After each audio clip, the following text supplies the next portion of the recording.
ફરીથી હું કહું છું કે આવતી 14મી એપ્રિલનો આપણે ખૂબ મોટો કાર્યક્રમ સૌરાષ્ટ્રના કયા જિલ્લામાં કરવો એ સંકલન કરીને 14મી એપ્રિલની જાહેરાત થશે. એમાં તમારા બધાનો સાથ સહકાર જોઈએ છે.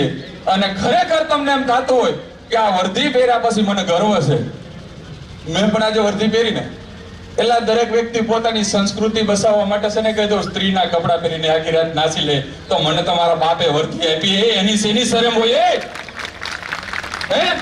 મારા બાપે મને વર્ધી આપી અને એ મારા સમાજના રક્ષણ માટે, મારા રક્ષણ માટે. તો આ વર્ધી પહેરવામાં જો શરમ આવતી હોય ને તો આનાથી મોટો હું કહું છું નાલાયક કે ગદ્દાર કોઈ જ ના હોય.